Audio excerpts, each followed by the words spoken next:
Radio London. Graham Gill. Whoopee.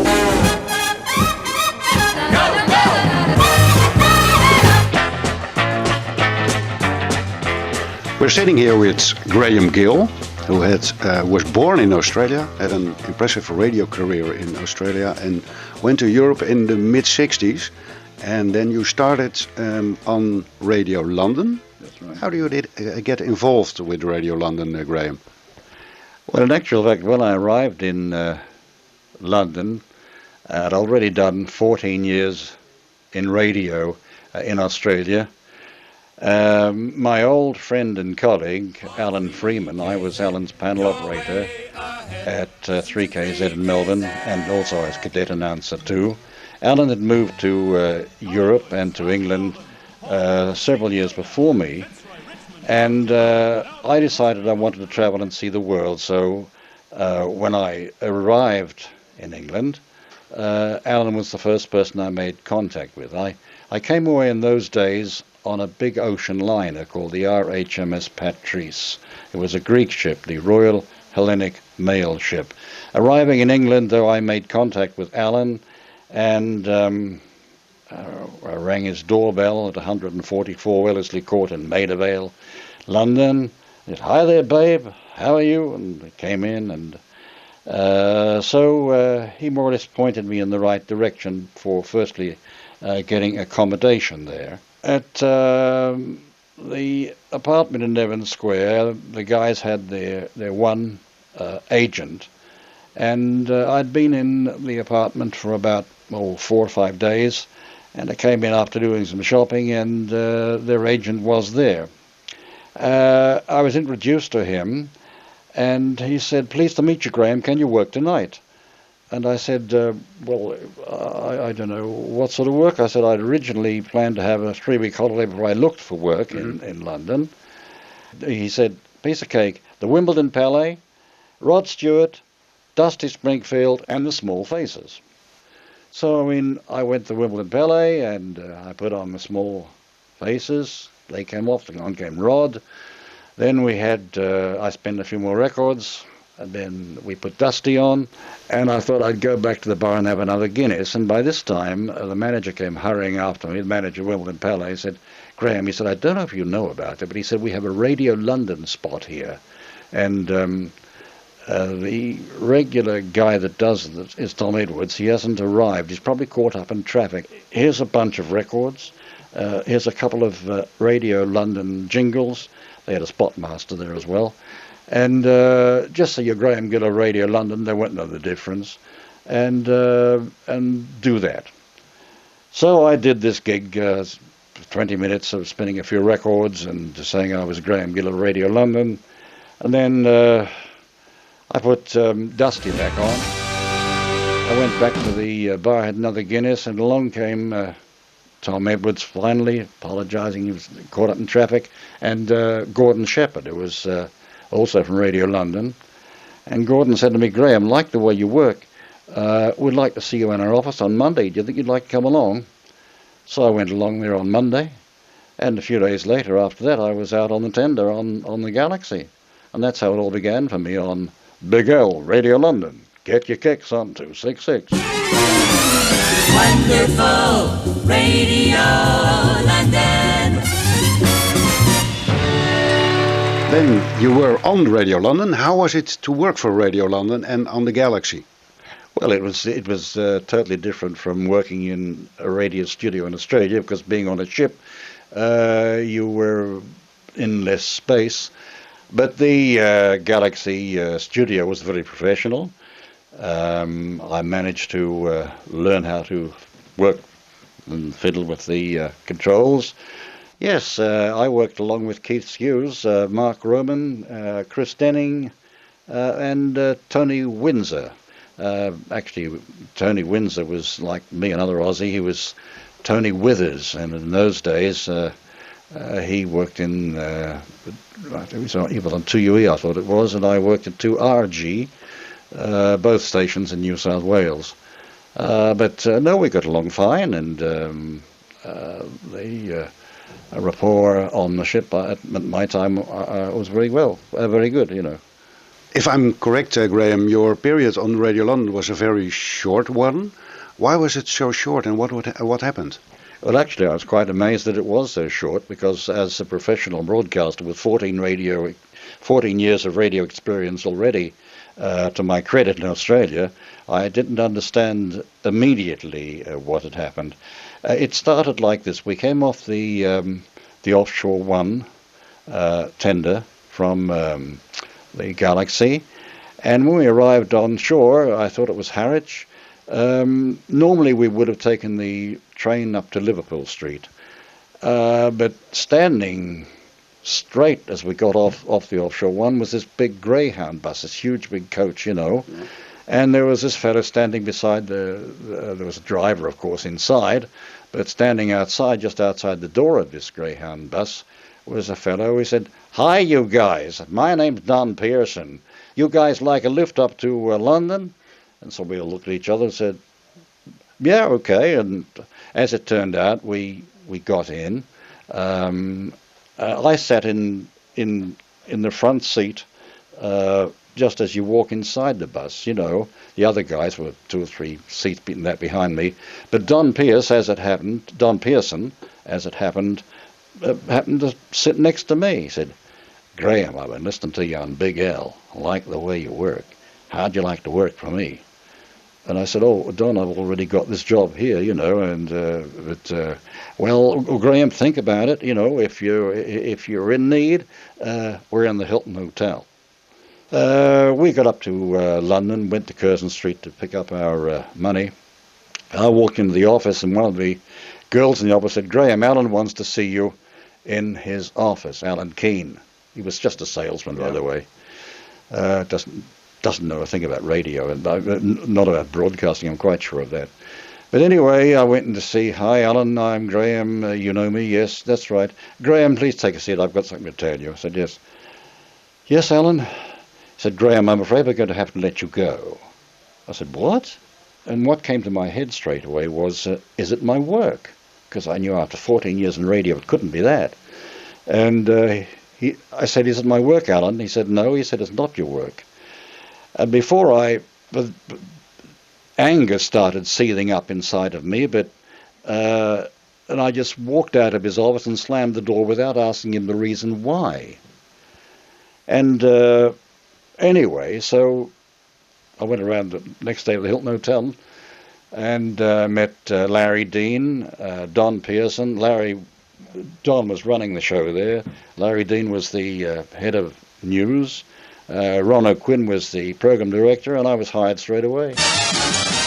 You get a positive charge here on Swingin' Radio England.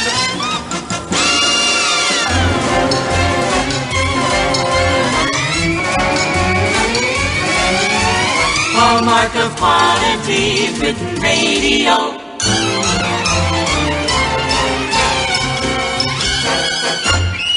Then from Britain Radio England, which was a very pleasant time. Yeah. Then it was Red Sands Fort, Red Sands Fort, Radio 390. Off the coast of Whitstable.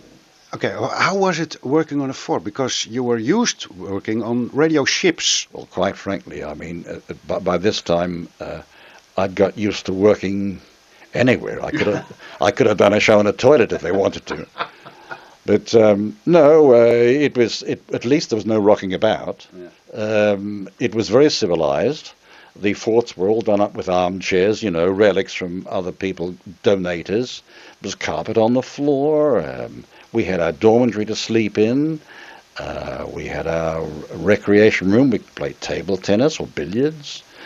We had Jeff, the fantastic English cook, used to turn up the most delicious roast dinners on a Sunday. In fact, all the food was good there. It was and a very professional radio station. Radio 390, your British family station. This is Radio 390, broadcasting on 388.1 meters in the medium wave band, Britain's most powerful commercial radio station. I moved over to from southwest London to 19 Barry Road in southeast London, and took an apartment there. It was just down the road to the Union Tavern in Camberwell, and I went there to have a drink. Used to go on Friday night. And the second Friday night I'd been there, and in walked Jack McLaughlin. Jack introduced himself because he'd been out also on the for a time on Britain Radio England. And he said, "Graham," he said, "your name's come up at Radio 390. Peter wants to meet you," the program director. And he said, "Graham," he said, "we would like you to join our staff, but could you just read this paper for us, please?" And of course, in those days, I had a rather thick Australian accent. The paper that I had to read was a bit of paper like this thing, you know. Yeah. And it said, Radio 390, your British family station, with Eve, the woman's magazine, in the air. But when I read it, he went, so I said, "This is Radio 390, your British family station, with Eve, the woman's magazine, in the air." A real Australian accent, you know, just like that. And people said, no, sound a bit more English. So I said, okay. "This is Radio 390, your British family station, with Eve, the woman's magazine, in the air." No. And so I thought, well, I'd done a lot of theatre work in Australia as well in my time, so my acting abilities came to my mind, and I said, "This is Radio 390, your British family station, with Eve, the woman's magazine, in the air." Yes, that's what we want. That's what we want. So then I was out in the forts. 390 time is now just after 6 o'clock.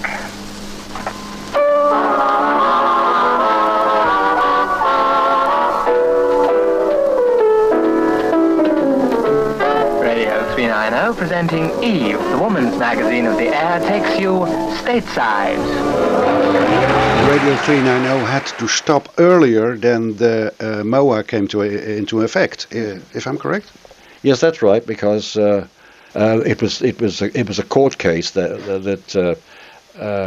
they had to attend, the directors, and the argument was that 390 was still within territorial waters, but in actual fact that was a sort of just an excuse. It was a tiny piece of land out to sea that at low tide you saw about 6 inches of land above water, and it was on a technical point that they managed to close 390 down, because the forts were in actual fact 3.5 miles out to sea anyway, and that was the point where 390 had no choice but to close down because of that.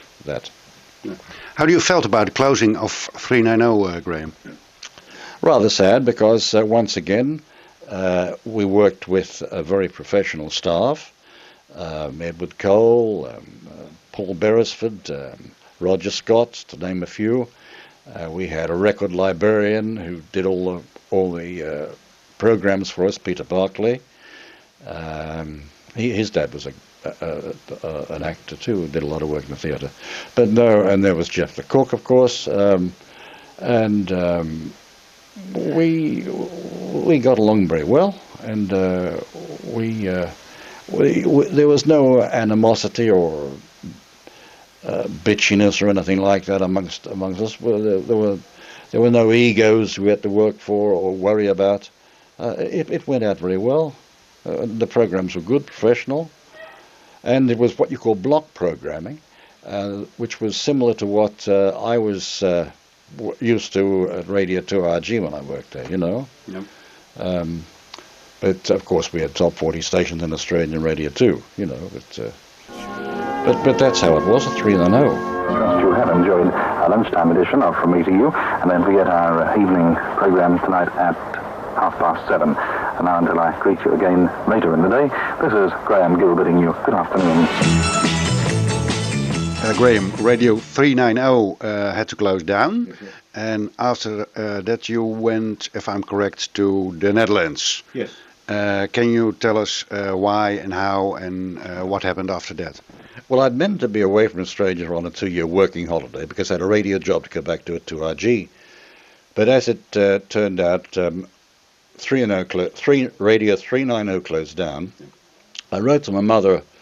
We knew the end would come, so I wrote to my mother a week or so before then, and she wrote back, "Your stepfather, Chris, wants you to visit his sister, Bep.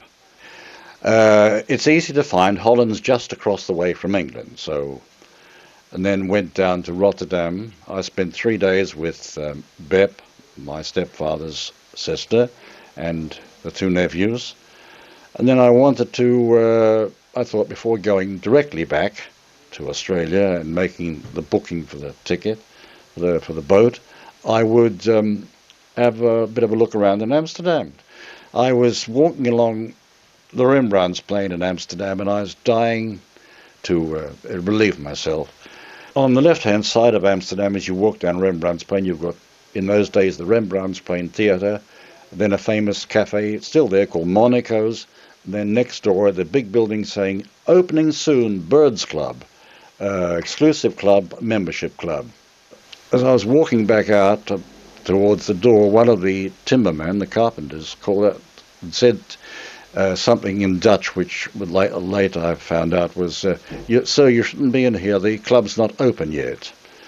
And I just happened to say, "Oh, I'm just a radio DJ from Radio London." I was walking out the door, and this little fellow came running out to me, from the back of the club. He said, "Did you say you're a DJ from Radio London?" I said, "Yeah." I said, "I was." I said that I'm just leaving now to, He said, come in. But I said, "Why?" He said, "Come in and have a drink, have a beer, I want to talk to you." So I said, "Well, yeah, okay." So we sat down, had a beer, and his name was John Rosinger. He said, "Did you say you're DJ from Radio London?" I said, "Yeah." He said, "Come and sit down, have a beer." I said, "But, all right." So he said, "How would you like to work for me?" But I said, "I'm just about to book a ticket and go back to Australia."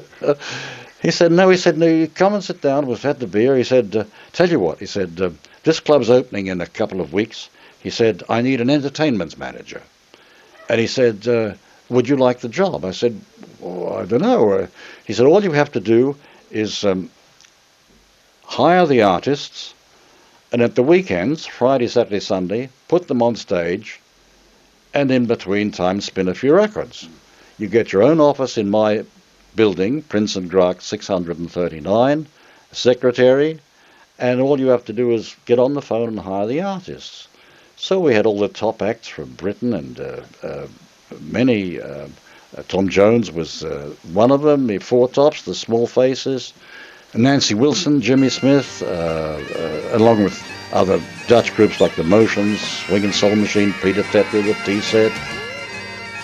How did you become involved with Radio Caroline? That's an interesting story.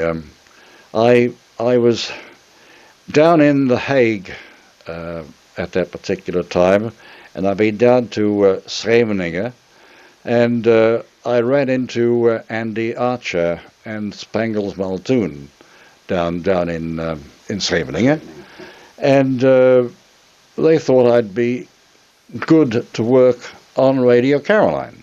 So that's how it began on the first time. Yeah. I went out to the Mi Amigo, and I was on Radio Caroline.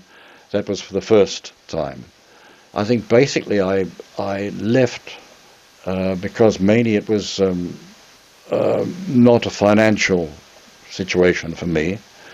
And then I went back, I just contacted Kuhn and went back to doing the work with him, And during that time, I'd been booked into a soul club in Amsterdam, in the Amstelstraat.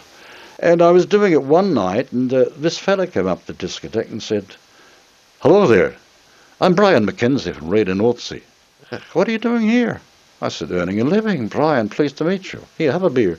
So I had a beer and a chat. He said, "We'd like to have you on R&I. He said, "It's a piece of cake." He said, "All you have to do is have a meeting with myself and Eva Fitzer in the Zurich office." 2 days after that, I went to meet them. He said, where can you meet us?" There was an Irish pub called O'Henry's Bar on the Rokin in Amsterdam. So we met there, and I talked with Eva and signed a contract. Very professional it was, R&I, but contract or not, you did And that's what I liked about that station. It was very professional. And because, I mean, I'd learnt at radio school all the things. There was no pissing about. There was no messing around. I was hired, and I spent a short time, well, the time there, it was a couple of months, 2 or 3 months. But when I was coming off the tender after I'd been there for about 2.5 months, I think it was, standing on the tender waiting was Andy Archer and Rona Riley.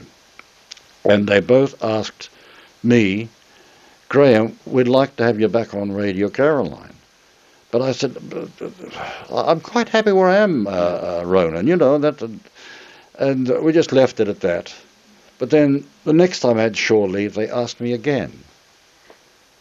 And so I thought, well, what to do, you know, the offshore station's about to finish anyway. So... what are you talking about now, Graham? 1974, I think? Yes. May, June? Yeah, right about that time. Yeah.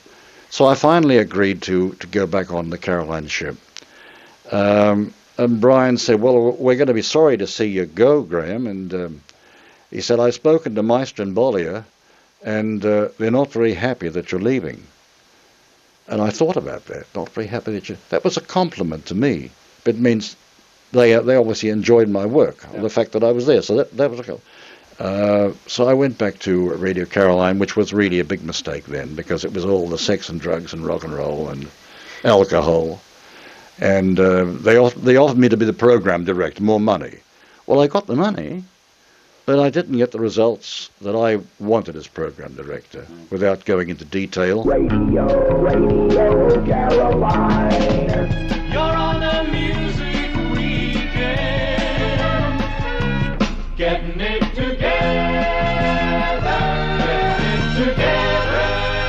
Hi there, good people. Radio Caroline. Graham Gill. It's becoming 1974, August the 31st, and that's the end for you at Radio Caroline, I think. Indeed, that was the end of Radio Caroline there, because that Minister Van Doorn closed all the stations down, and had I have kept on going out, I might have got a heavy fine or be imprisoned. So I thought, well, that's it now, and I have had to think about what I was going to do next. I went back to work with Koen Bakker doing gigs, and finally I finished up with Veel Nornroep in Hilversum. Koen Bakker, my manager, we used to, if we were working with one of the groups, Dizzy Man's Band or whatever, we'd finish up at the Old Smugglers Club in Naarden-Bussum, and Peter van der Meulen, the owner, had said to Koen, we'd like to have Graham do a summer season for you. Do you think you'd do that? And when Koen was driving me back home to my house, he said, Graham, Peter wants you to do a summer season there. What do you think of it? I said, oh, Koen, I think it's time I got back to Australia now. Well, after him asking me for the third time, Koen, I mean, because Peter had asked him 3 times more, I said, you tell Peter, I'll get me a job on Dutch radio and I'll do the summer season, thinking it would never happen. A week later, Koen rang up and said, Graham, it's got good or bad news for you. So was it? The Veel Nornroep would like you to go there as a freelancer. So eventually I was hired by the Veel Nornroep, and after a year they put me into regular vaste dienst, doing music programs like